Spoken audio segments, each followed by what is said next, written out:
The world is changing.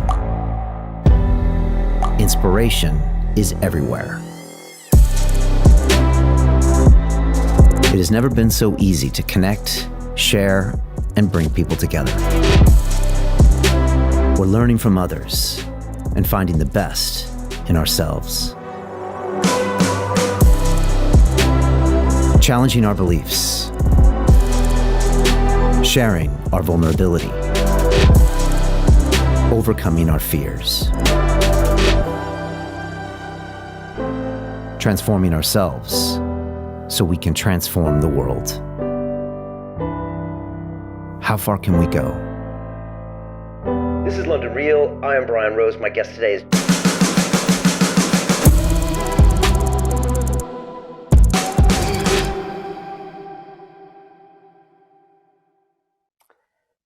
This is London Real. I am Brian Rose. My guest today is Kim Kiyosaki, the author, entrepreneur, and real estate investor. You are the co-founder and CEO of the Rich Dad Company, and alongside your husband, Robert, have dedicated the last 30 years of your life to providing financial education to millions of people around the world.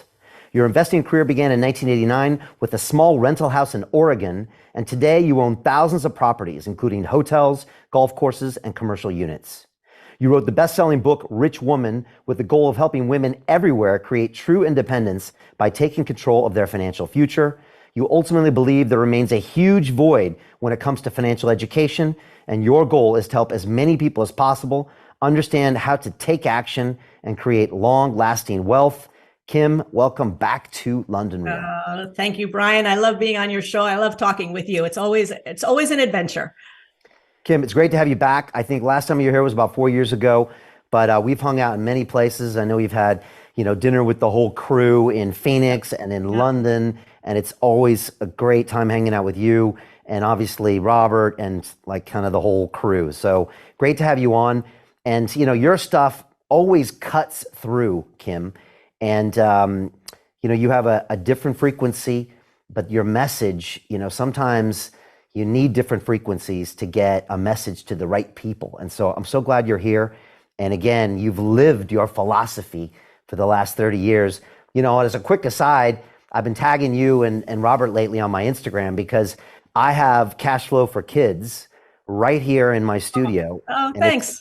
It's on our conference room table. And my two sons, they're 6 and 7 years old. We play every Sunday Cash Flow for Kids. And so thank you for doing that. I love that.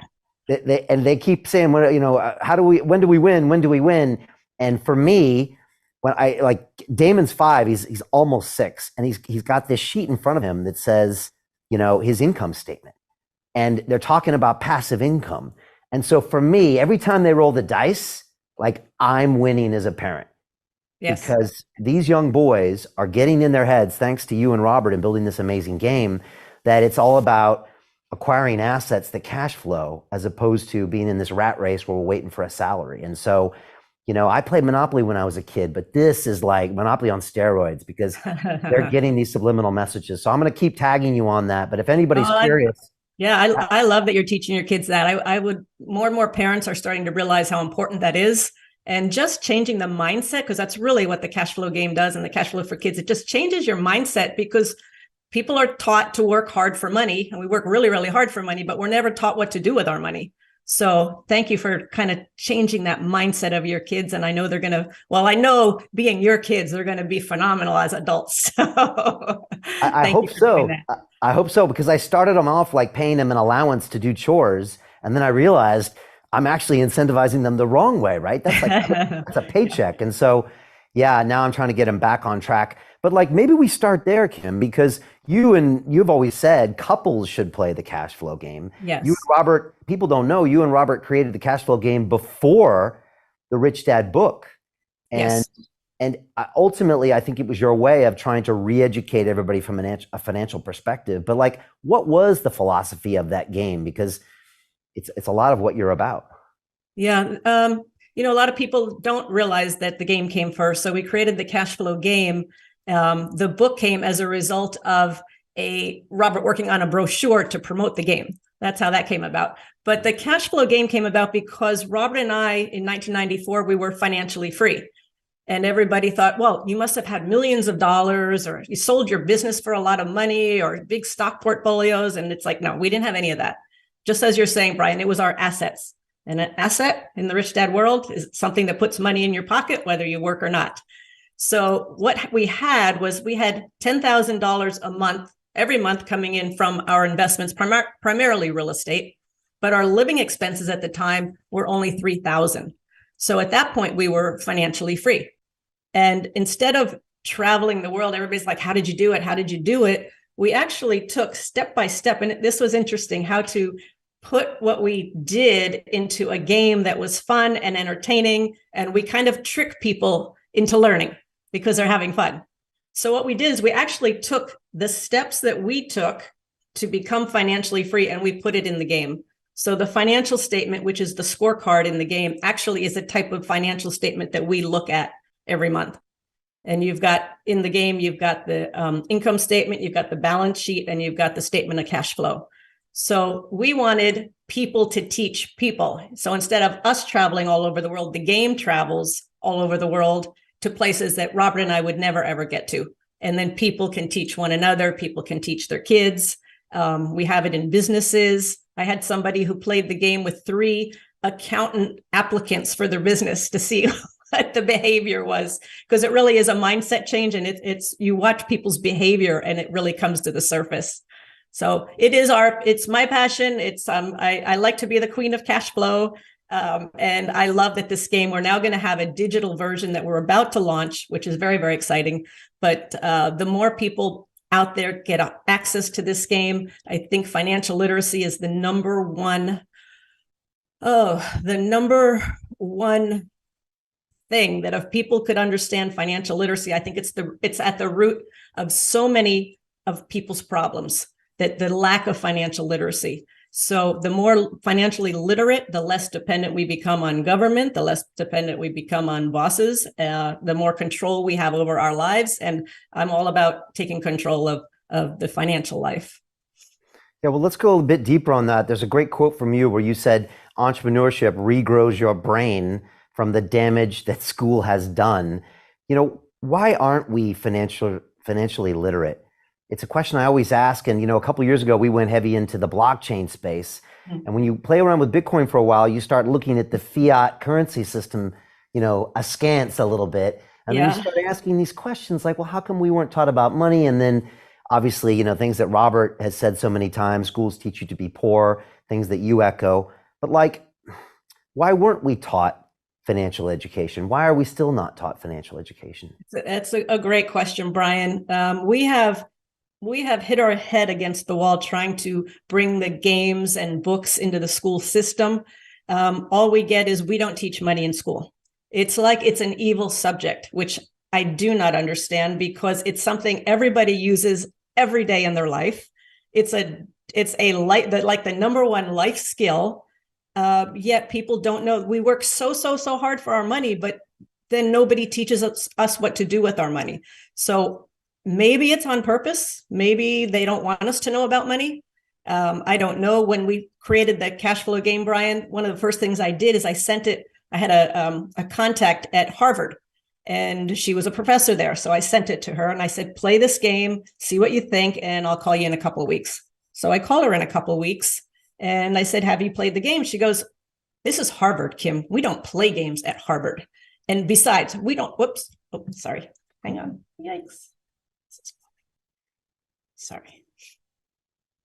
So she said, Kim, we don't play games at Harvard, and we don't teach about money. It's below them. It was like below them. So I really don't know today. More and more schools are starting to bring, but not really the public school system. I see it in charter schools. I see it in homeschooling. I see it in individuals, teachers, parents who will bring financial education into the school. But I think it could just be on purpose that the powers that be do not want people financially literate, because then they would have more control over their life. And maybe there's forces that don't want that to happen, unfortunately. Yeah, well, let's go a little bit deeper on that, because there's people that also start to criticize when the government starts sending people checks And, Yes. you did a great interview with PragerU, and they were dropping clips of you recently where I think you were saying, we got to stop conditioning people to expect or get used to getting that check, that unemployment check, that COVID check, that whatever check, because it conditions them, I guess, to be ultimately helpless. Yes. Some people say that all these social programs, they look like you're helping people, but other groups zoom out and they say, actually, you're doing the opposite to these people. You're conditioning them to be dependent on the state. Then their behaviors have to kind of align with the state. Correct. And sooner or later, you're actually incentivizing families not to stay together. You're incentivizing people not to work. And you've almost created these anti-humans just to get that check. I don't know. I'm curious for your thoughts on all that. Oh, I've got big thoughts on that. I think one of the worst things you can do is give people money. One of the most important things is what it does to your soul, to your spirit, to your self-esteem. What makes countries great is production. What makes people great is getting out there and producing, coming up against obstacles and having breakthroughs and all of this.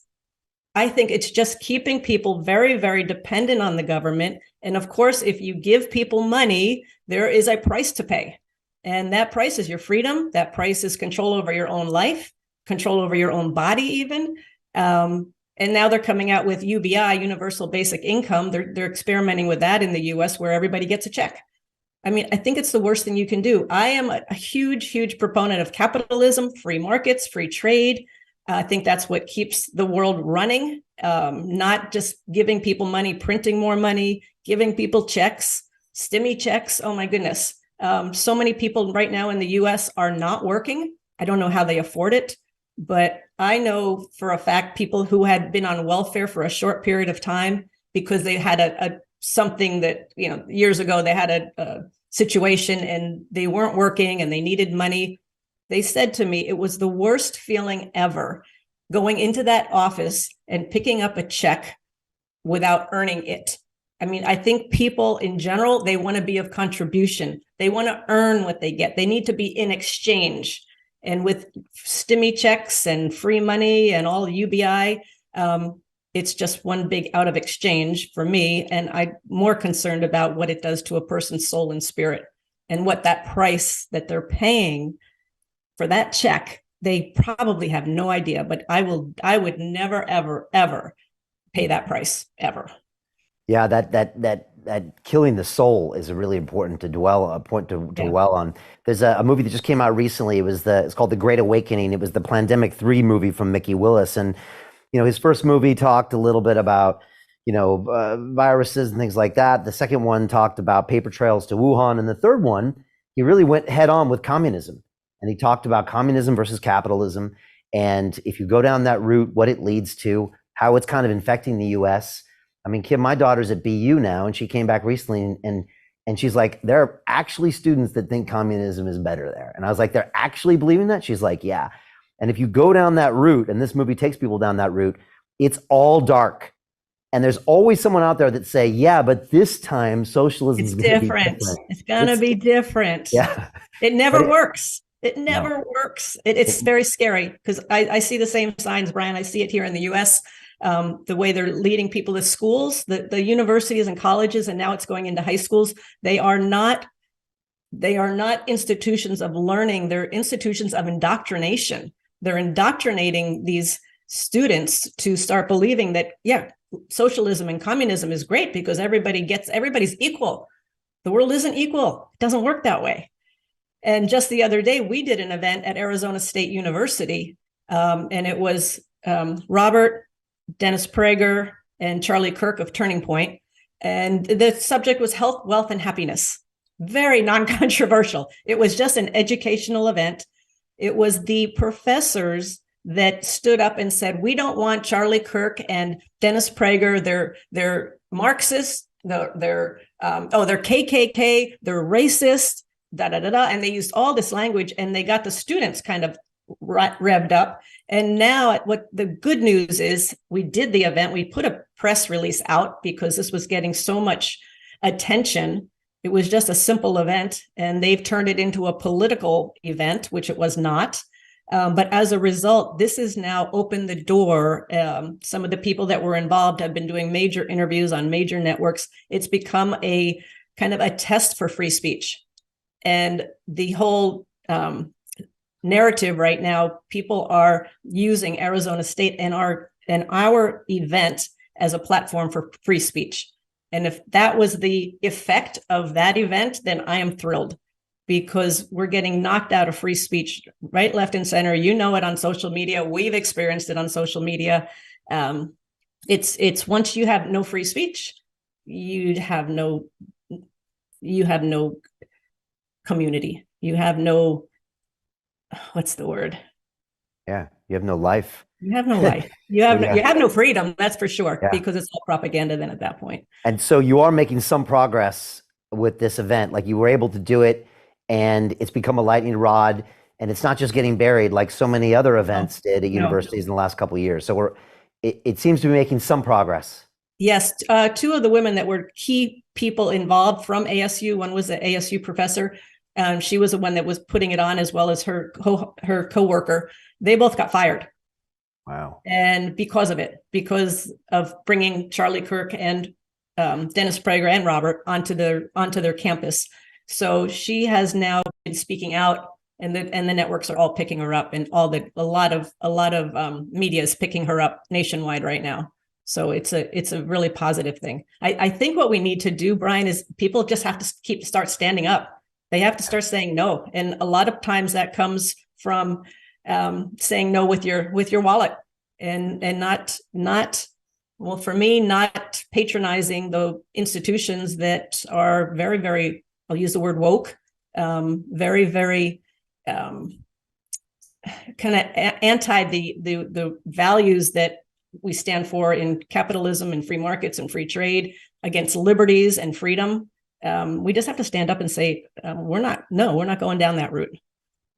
Yeah, and there's been some great boycotts of some companies out there where people finally have pushed back and say enough is enough. It's nice to see it kind of turning, because from 2020 to 2021, it looked like it was only going one way. Yes. And you made reference, I mean, we were having everything taken off of YouTube, and I was quite literally shocked.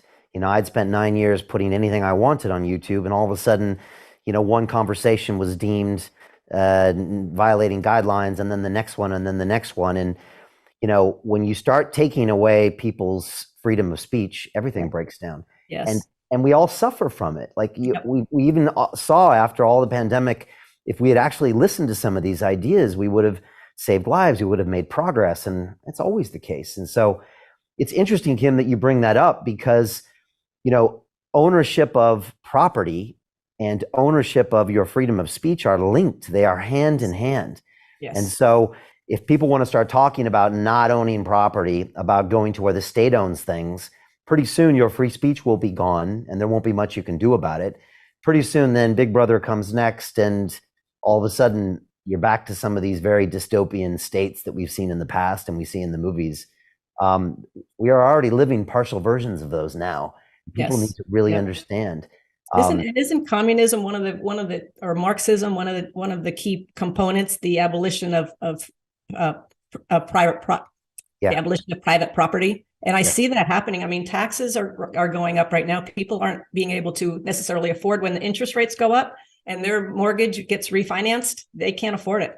People are leaving their homes. So I see that happening, and it looks very subtle, but I'm not so sure. The banking crisis here is far from over. I think there's a plan in place for the banking crisis, which is not a healthy thing. Small banks are just getting squeezed out right and left. So we gotta keep the fight going.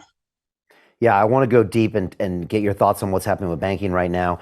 And that concept of private property. You know, we went into the blockchain space, Kim, and there's an incredible guy named Yat Su. He runs a company called Animoca Brands out of Hong Kong. They have about $4 billion in assets. They have a lot of gaming companies and metaverse, and he's a huge proponent, Kim, of digital property rights. Now, a lot of times we don't think about digital property rights. We think about owning our house, owning assets they can't take away from us, by the way, which isn't your dollar necessarily. Now he comes in and he says your digital property rights are just as important. And if you can't own things like your medical data, your browsing history, your identity, your digital property online, then guess what happens? You start to lose your freedoms as well. Yes. Yes. And again, I lived that because for YouTube had, 2 million of my subscribers, 9,000 of my videos, 9 years of my life, and I didn't own it. They owned it. So guess what? They could take away my right to digital freedom of speech. So like this is all tied, and people need to understand. Yes. And so now with Web3 and the blockchain, I can actually own these assets forever, and they can be on a blockchain where no company, Web2 company, can take them away from me, which means they can't censor me. So I would say to everybody, all of this is related. And if you talk to the hardcore Bitcoiners, they love it because you can't take away an asset. You can't print more of it and dilute it. And that gives them a freedom, potentially even to speak more, because now their currency isn't being controlled. And that's interesting because just one other thing is when we look at the assets that we want to own today, we want to own assets that the government can't print, right? Yeah. The dollar is, where is that? We want tangible things that we can touch, feel, that are real, not fake. Stock market to me is kind of fake. It's all manipulated. The dollar's worthless, going to be worthless pretty soon. There's a lot of interesting things coming up right now. Well, I want to get your thoughts on those assets. Just before we do, I just want to linger on a point that you mentioned earlier when you talked about UBI. You and Robert have always said that a paycheck is something close to a drug habit. It's as bad as a drug habit. And I had a drug habit for years, and I talked about it publicly in one of my movies. And it's a very dangerous thing that's hard to get out from under. You tell most people that, they would say, "Oh, that's a bit harsh. This is just the way I get paid." But if a salary is a drug habit, then what is a COVID check? And then what is UBI? You go from a gateway drug to like the most dangerous drug on the planet. Fentanyl is like UBI because, if a paycheck, you have to do some work. A COVID stimulus check is every now and then. A UBI is you wake up and you get it. For nothing. You get it for nothing. Yep. Yeah, for nothing. So everything about you is ultimately controlled. Yes. You don't own any assets, so you won't have control.